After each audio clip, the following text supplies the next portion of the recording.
Hello, Steve Fletcher here, and welcome to the Everything Guide to Learning to Play Guitar. Before we get started, can I ask you please to like this video, subscribe to my YouTube page, really help me grow my online business. And if you've got a moment, just check out all my social media. There's Instagram, Facebook, and Twitter, as well as my website. The links are all down there in the description. If you need a little friendly reminder of everything that we've done so far in the Everything Guide to Learning to Play Guitar, then you can follow the link up there in the corner and it will take you to the playlist for everything that we've been through.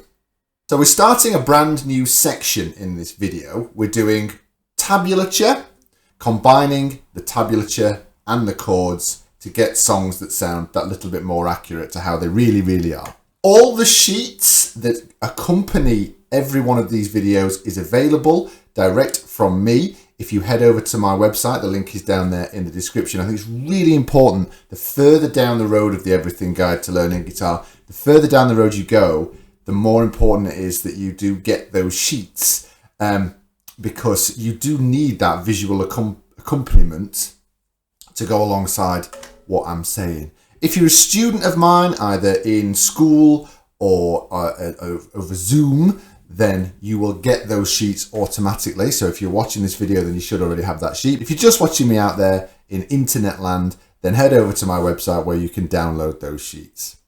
If you are still unfamiliar with what tabulature is, then you can find the dedicated learning how to read tabulature video right there in the corner. I definitely advise you to have a look at that one. So let's get to it.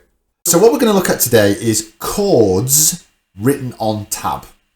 All right. Now that we're taking a full-time dive into tabulature and music notation, you will need to become more and more used to looking at chords written on tab. All right. It's a little bit of a brain teaser, not too terrifying, but a little bit of a brain teaser just to get used to. No more chord boxes, no more Ds that look like this. No more strummy arrows and stuff like that. We're really, and it's a great place for you to get to. We're really starting to streamline your sheets and your learning into how they look in the real world, okay? The big difference between playing an individual note and playing a chord, obviously, is when you play a chord, you play many notes at once. So when you play a note, you play a note. When you play a chord, yes, you're playing a chord, but you're playing loads of notes at the same time. So what you will see when you've written on your tab and your notation is you will see a load of notes stacked up on top of each other. And eventually, you will look at a chord written on tab and you'll just know what it is. You'll be able to recognize the shapes of the numbers and stuff. And you'll be like, that's a D, that's a C, that's an F. Whatever. You'll be able to interpret those numbers and know what the chord is just like that. But at first glance, it can look a little bit more confusing.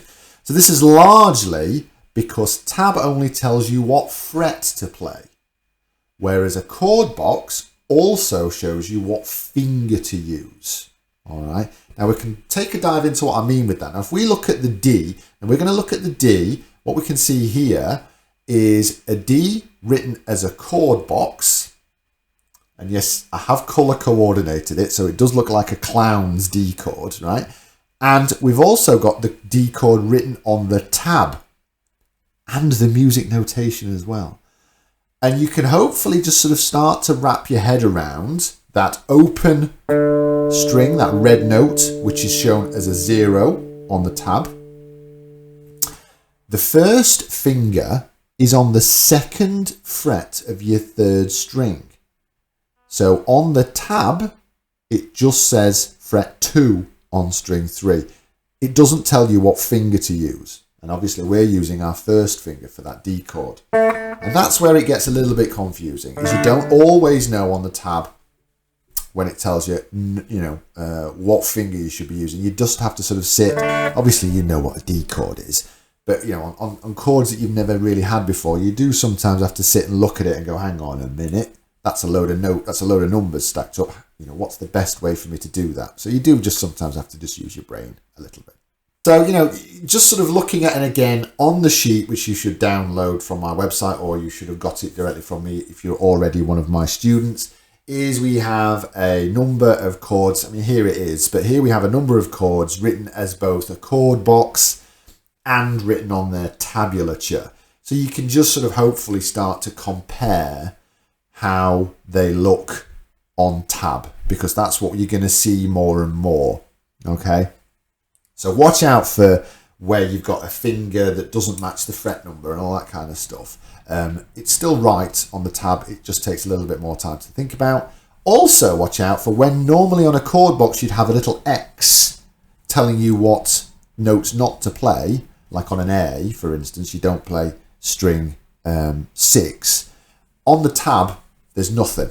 It's left empty. They don't put an X over it. It's just left empty because there's nothing there. You don't play that note. And again, as we go into the next sort of few songs, the last few songs of this section, you're going to get them as proper music notation with the tabulature underneath. No arrows for your strumming and stuff.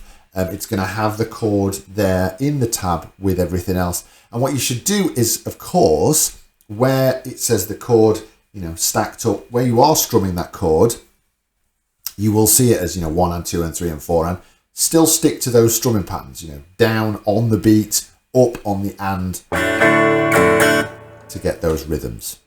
So thanks for watching. Please leave me some nice comments. Please check out all my social media, my website down there in the description. And we'll see you next time, boys and girls. Thanks very much. Bye-bye.